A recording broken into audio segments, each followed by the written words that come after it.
BFM Business. Le focus de Tech & Co. Quel avenir pour les fintech françaises? On en parle avec nos invités ce soir, de 21h à 21h30, en direct à la radio, à la télé. Vos questions aussi qui peuvent arriver, on les prendra sur TechCo, le hashtag TECHCO en 6 caractères. Ces startups donc qui veulent disrupter le monde bancaire, le monde de l'assurance aussi, soyons fous. On en parle avec Guillaume Olivier Doré, vous êtes cofondateur de Viadeo dans une autre vie, CEO aujourd'hui de Robin Finance, je prononce à l'anglo-saxonne, Robin Finance.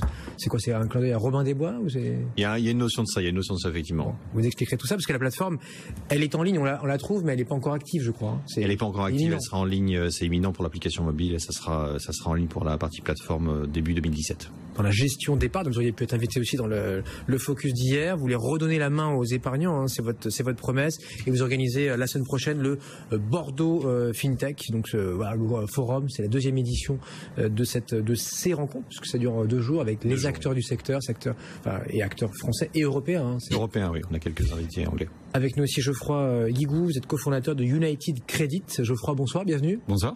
Ex-Prêt l'Union, parce que Prêt l'Union en anglais, ça faisait pas trop. On a changé de nom au printemps, dans le cadre de notre développement international, ouverture en Italie et en Espagne. C'est que c'est la première plateforme de prêt aux particuliers. C'est la première plateforme de prêt aux particuliers en Europe continentale, hors UK, hors Royaume-Uni.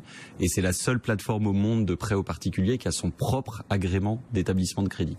Donc on se prête entre nous à 4, 5, 8%. Des investisseurs professionnels, particuliers et institutionnels déposent leur argent sur la plateforme et ça nous permet de faire des prêts à la consommation pour financer des voitures, des travaux à des taux moins chers et des crédits plus rapides et plus responsables. C'est quoi un investisseur particulier professionnel ? L'investisseur professionnel, c'est une notion du code monétaire et financier qui désigne des avisé, quoi. Des investisseurs avisés, des investisseurs avertis. Ça peut être des particuliers ou des institutionnels, des fondations, des associations, des entreprises, des assureurs, des caisses de retraite, etc.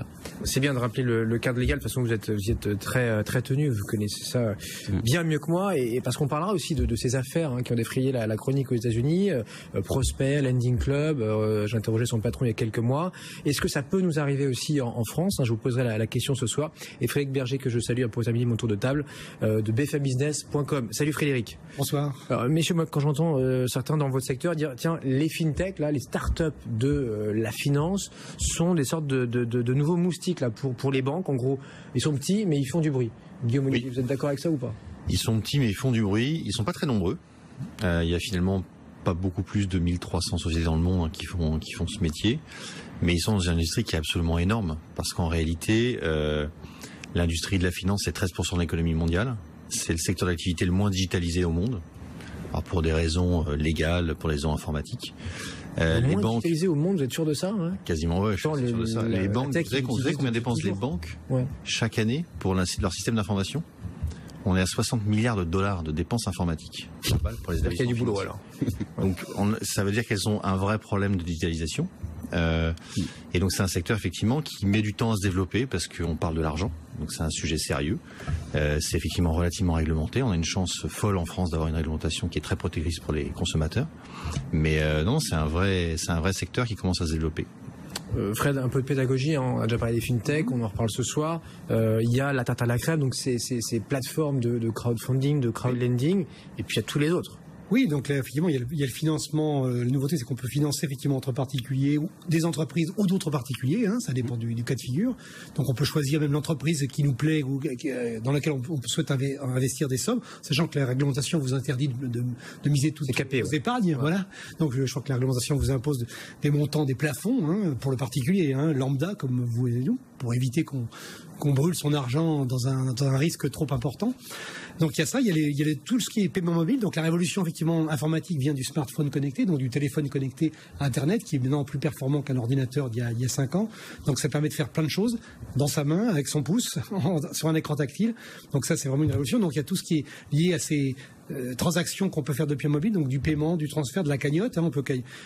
On a un anniversaire à fêter entre amis, on va tous cagnoter en tapant sur son téléphone. C'est une forme de service aussi. On a tous cagnoté, c'est bon. Voilà, je cagnote. On a tous cagnoté, voilà.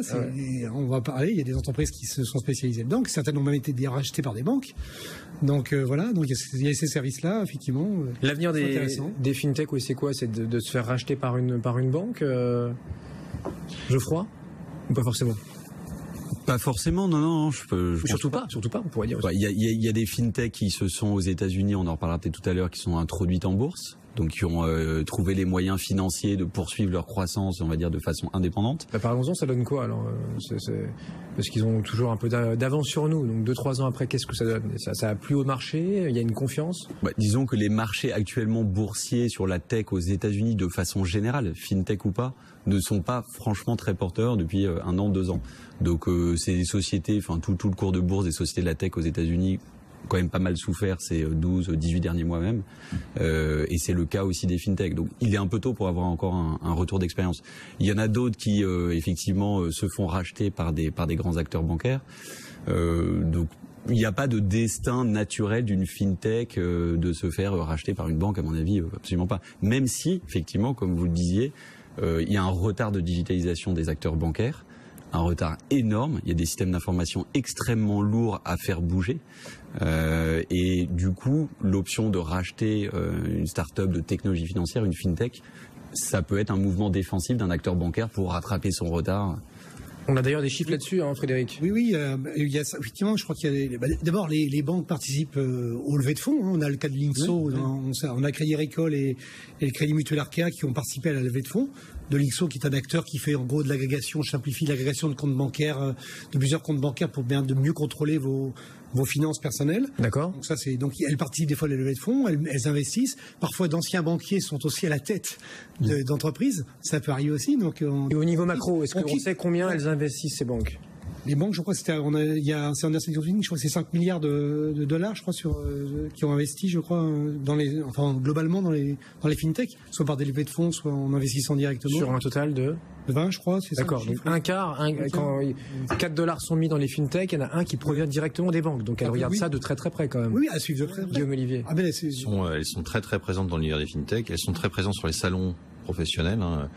L'organisation de Bordeaux FinTech que je co-organise avec Louis de Froissart est un bon exemple. On essaie de pousser au maximum les entrepreneurs et les innovations financières, et on se rend compte que les banques poussent la porte pour essayer de savoir ce qui se passe. Donc et elles font quoi? Elles viennent témoigner, elles viennent regarder, elles sponsorisent carrément. Elles ont toutes depuis maintenant 2-3 ans nommé un directeur de l'innovation, ce qui est une innovation pour elles.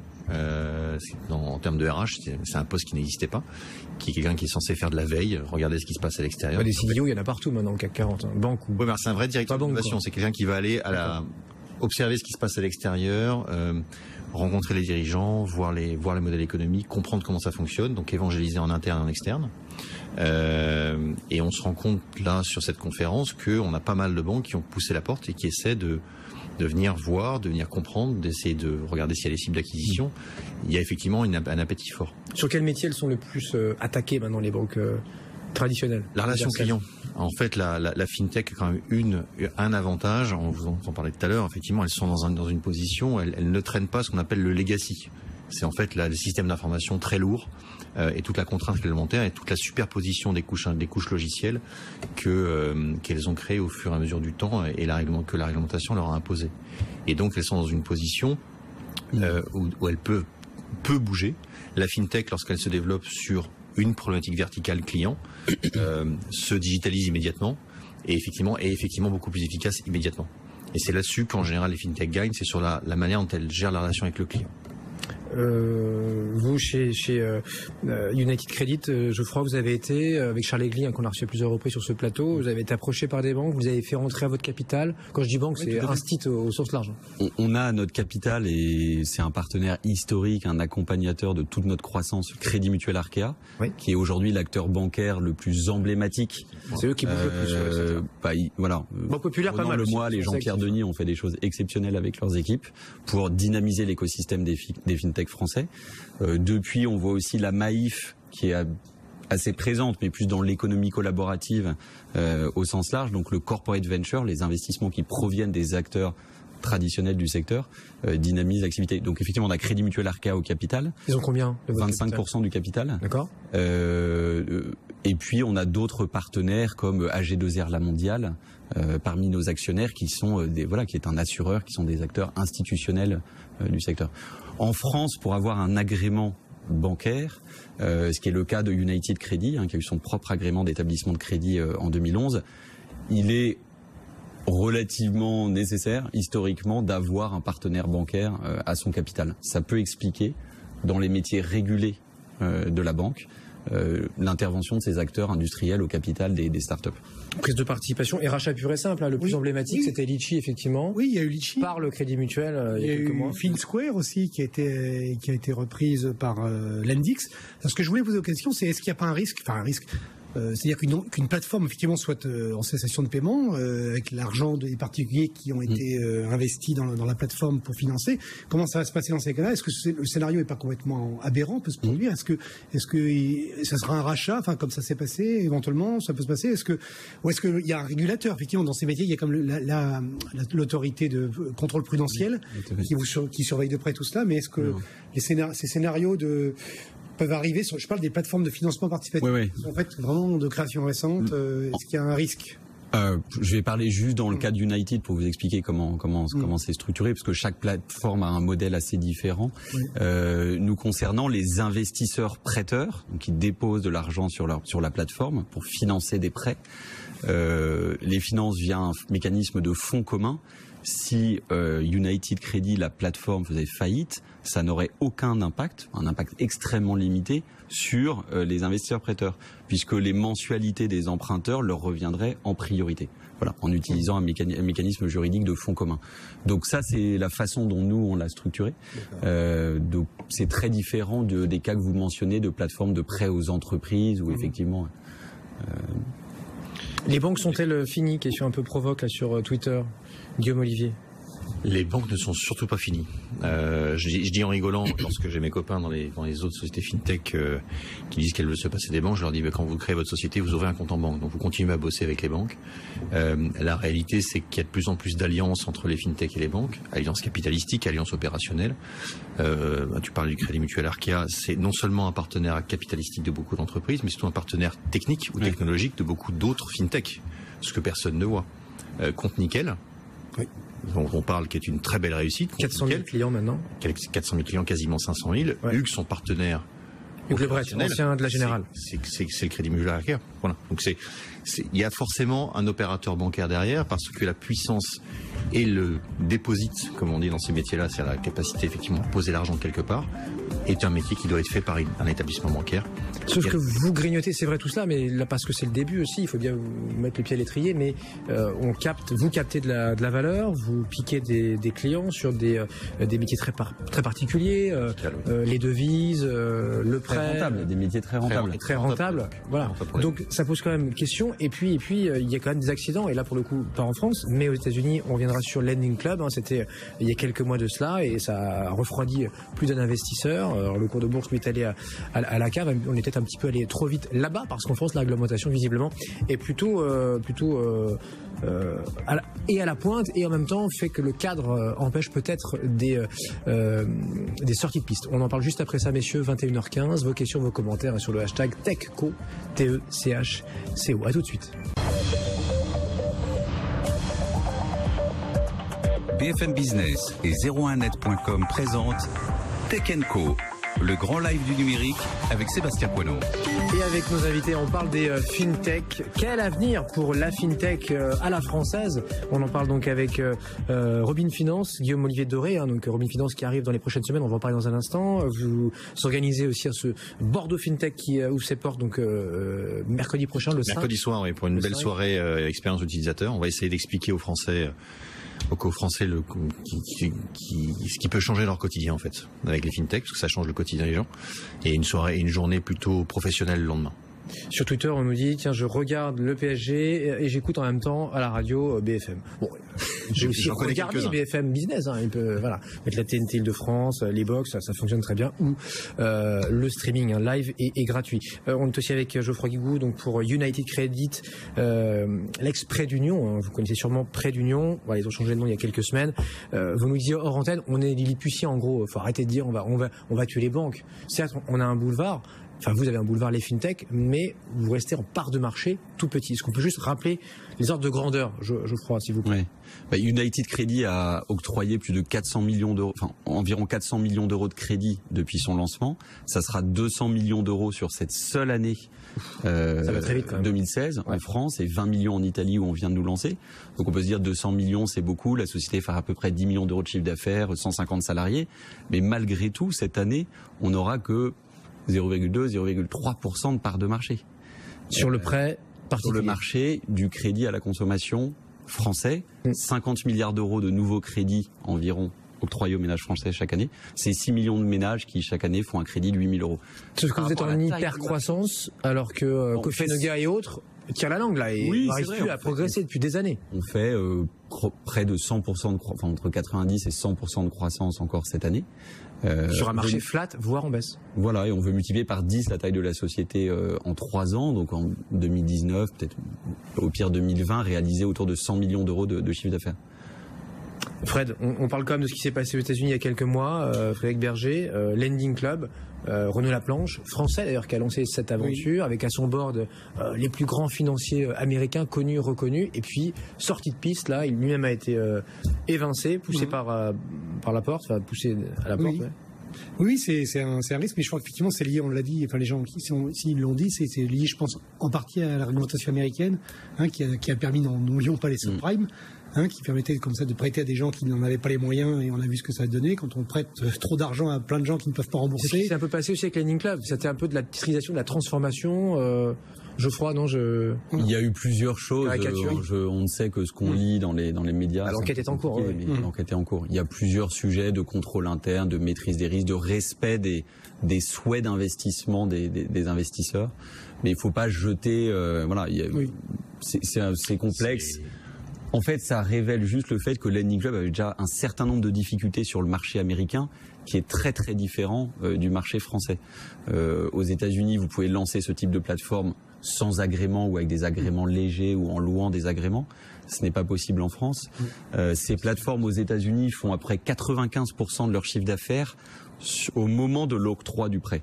Alors que le modèle d'un United, mais qui est aussi le modèle des établissements de crédit traditionnel, européen, français en tout cas, c'est de réaliser une grande partie de son chiffre d'affaires sur des revenus récurrents qui sont assis sur l'encours, c'est-à-dire sur la production générée. Et donc pas uniquement sur le nombre de nouveaux crédits. Donc ça vous pousse pas à grossir en permanence. Le régulateur en plus en France, le régulateur en France est extrêmement prudent sur l'octroi des agréments, et c'est une particularité de la fintech française, c'est que les fintechs qui grossissent très vite et qui ont du succès sont en général pilotés par des gens qui sont des anciens, vous le disiez tout à l'heure, des anciens banquiers ou des anciens professionnels. C'est le cas à la City, c'est pour ça que Londres regorge de fintech. Exactement. C'est très loin devant la France. Les vraies belles équipes sont formées en général par des gens qui viennent de ce métier-là, qui le connaissent, qui ont été agréés eux-mêmes, parce qu'on agrée les personnes en même temps qu'on agrée les sociétés. On prend un certain nombre de choses, donc qui ont pignon sur rue et qui sont crédibles. Et donc ils sont conscients et qui travaillent nativement leur modèle économique en intégrant la réglementation comme étant une donnée de protection du consommateur. Donc on a effectivement, vous le disiez tout à l'heure, on a un écosystème financier qui est beaucoup plus responsable et beaucoup plus conscient des risques qui ne doivent pas être pris par un certain nombre de clients. Qu'est-ce que vous allez proposer à travers Robin Finance, Guillaume Olivier, là, dans les prochaines semaines? Deux choses qui sont finalement assez simples. Une plateforme de produits financiers d'épargne pour les particuliers, qui va recouvrir l'intégralité de la gamme des produits d'épargne français. Donc les Français épargnent. PEA. Alors assurance vie évidemment, parce que c'est 25 milliards de collectes, à peu près 25 milliards de collectes nettes positives par an. Donc on est dans le même type de part de marché que pour le crédit. On en vise un tout petit morceau, mais un petit bout de. Unité de compte, rassurez-moi, pas en fonds euros là. Alors, on peut plus faire les fonds euros malheureusement en unité de compte évidemment. Ok, super. Et des produits de défiscalisation qui sont le deuxième produit acheté par les particuliers français. Donc le PEA en étant un, et les produits de défiscalisation directe, plus des produits qui pourront être ceux demain de l'équipe de United. Évidemment. J'espère. Et toujours pareil avec l'idée que c'est moins cher parce que c'est une start-up, que vous êtes agile, que vous avez des commissions 2-3 fois moins importantes que les grands noms. Zéro commission. Zéro commission. Zéro droit d'entrée, zéro commission. Parce que mon modèle économique n'est pas basé sur la rétrocommission comme l'industrie financière est basée dessus. Et il est basé sur quoi alors? Sur un autre modèle, sur les data. Vous allez vendre ça à qui alors? Je vais cumuler la data pour en fait répondre à une réglementation corporate qu'on appelle la gouvernance produit. qui est une aberration du système économique qui est en fait, alors on va pas rentrer dans les détails, mais qui est en fait de fournir des data marketing aux fabricants de produits pour les aider à répondre à leurs obligations réglementaires. Puisque le régulateur s'assure, suite à Madoff, que Madame Michu ne se retrouve pas avec du Madoff qu'elle n'a pas choisi. Donc il y a un problème d'adéquation entre ce que souhaite le client final et ce qu'il a effectivement dans son portefeuille. Modèle original. Les tendances pour 2017, qu'est-ce qui va, Geoffroy, faire le marché? Alors vous restez focus là sur le prêt aux particuliers, le crédit, mais pour vous, qu'est-ce qui va faire que voilà, il y a des nouveaux métiers dans la fintech, il y a des branches que vous n'avez pas encore attaquées, vous et vos confrères fintech? Il y a beaucoup de perspectives de développement, des sujets assez techniques comme la blockchain. C'est sûr que les nouvelles technologies d'interaction avec les clients, de traitement de la demande client, notamment les bots, qui est en fait finalement on pose une question par écrit à son site bancaire et il déclenche un virement. Enfin voilà, la traduction de messages qu'on envoie à son appli ou à sa banque en opération bancaire. Ça, c'est une perspective d'évolution assez importante. Mais bon, encore une fois, on parlait tout à l'heure des chiffres des différents acteurs de la fintech française. Même si on représente des entreprises d'une taille croissante, on est encore tellement petit qu'on veut grossir très vite, très rapidement, pour atteindre des tailles un peu plus significatives.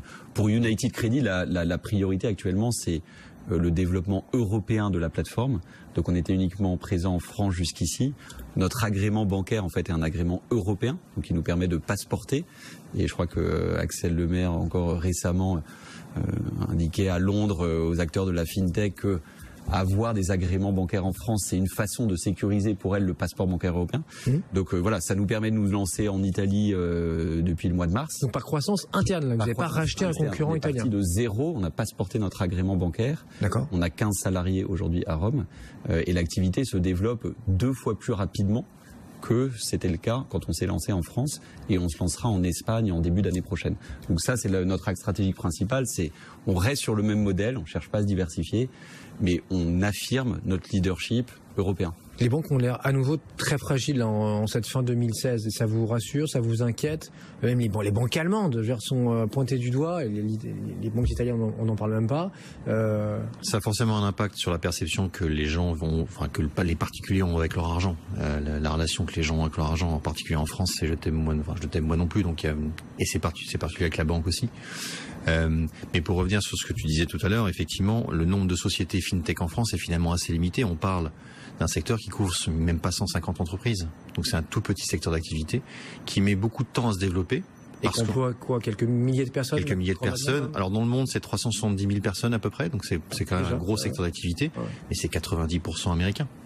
Avec des ressources financières significatives. On est sur un petit secteur qui se développe lentement. Et il se développe lentement parce qu'on parle d'argent et que c'est un sujet sérieux et qu'il faut des agréments et il faut de la seniorité dans les équipes. Donc on est dans une notion de lame de fond qui met du temps à se mettre en place. Et pour répondre à votre question sur les tendances, la grande tendance, c'est effectivement que beaucoup d'entreprises arrivent à des stades de maturité aujourd'hui ou de non-maturité, qu'il y a certains secteurs qui sont en consolidation. Vous évoquiez FinSquare acheté par Lendix.